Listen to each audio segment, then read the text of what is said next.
بسم اللہ الرحمن الرحیم۔ آج کا ہمارا موضوع ہے نیت کے حوالے سے۔ رسول پاک صلی اللہ تعالیٰ علیہ وآلہ وسلم کا ارشاد گرامی ہے، انما الاعمال بالنیات وانما لکل امرئ ما نویٰ۔ بے شک اعمال کا دار و مدار نیتوں پر ہے، اور ہر شے ایک شخص کے لیے وہی ہے جس کی اس نے نیت کی ہوگی۔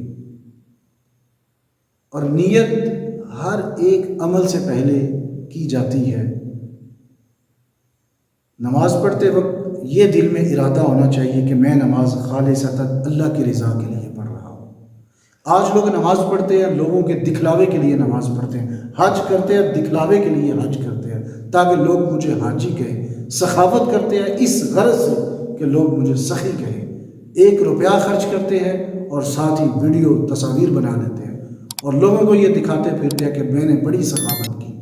بلکہ اس کے بارے میں ایک بڑی مشہور و معروف روایت ہے، حضور علیہ صلاۃ والسلام کا فرمان علی شان ہے۔ آپ علیہ صلاۃ والسلام نے فرمایا کل قیامت والے دن اللہ رب العزت کی بارگاہ میں 3 اشخاص کو پیش کیا جائے گا اور اللہ ان سے حساب لے گا، اور اللہ رب العزت ان میں سے سب سے پہلے جو شخص حاضر ہوگا، میرا رب فرمائے گا کہ بتا میں نے تجھے نعمتوں سے نوازا یا کہ نہیں نوازا۔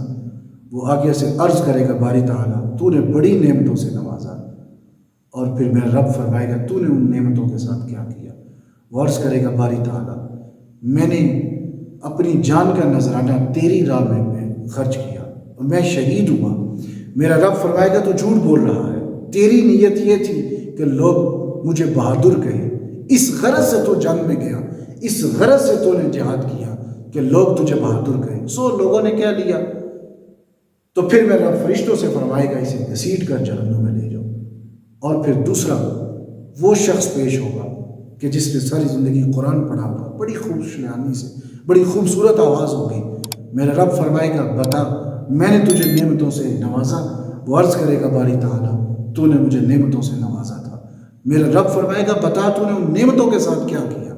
وہ آگے سے عرض کرے گا باری تعالیٰ میں نے تیرا قرآن پڑھا اور اس کو لوگوں تک پہنچایا، بڑی خوش آوازی کے ساتھ قرآن پڑھا اور اس نیت سے قرآن پڑھا کہ مجھے اللہ کی رضا حاصل ہو جائے، میں تیری رضا کی خاطر قرآن پڑھاتا رہا۔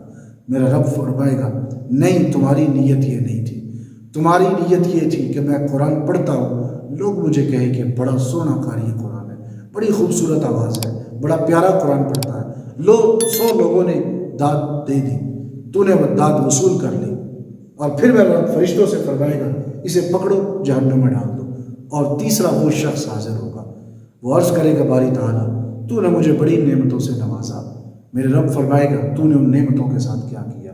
وہ عرض کرے گا باری تعالیٰ میں تیری راہ میں سخاوت کرتا رہا، غرباء پر خرچ کرتا رہا، مال خرچ کرتا رہا۔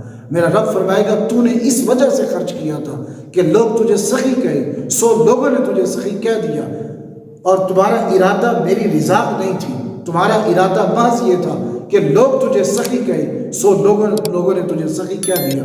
پھر میرا رب فرشتوں سے فرمائے گا اسے بھی پکڑو گھسیٹتے ہوئے جہنم میں ڈال دو۔ جبکہ دیکھا جائے ان تینوں کا عمل کیا تھا، پہلے کا عمل اپنی متاع جیسی عزیز جان اللہ کی راہ میں قربان کی، دوسرا وہ شخص تھا کہ جس نے ساری زندگی قرآن پڑھایا، تیسرا وہ شخص تھا جس نے بڑا مال خرچ کیا، لیکن ان تینوں کی نیت ٹھیک نہیں تھی۔ تو اسی وجہ سے کہا جاتا ہے کہ جب بھی کوئی بھی عمل کرے، نماز پڑھنے لگے، حج کرنے لگے اور اللہ کی راہ میں خرچ کرنے لگے، کوئی بھی اچھا کام کرنے لگے، تو نیت پہلے یہ ہو کہ خالصتاً اللہ کی رضا کے لیے ہے۔ جب اللہ کی رضا کی خاطر بندہ کوئی بھی عمل کرتا ہے، وہ چاہے چھوٹا ہو چاہے بڑا ہو، اللہ کی بارگاہ میں وہ مقبول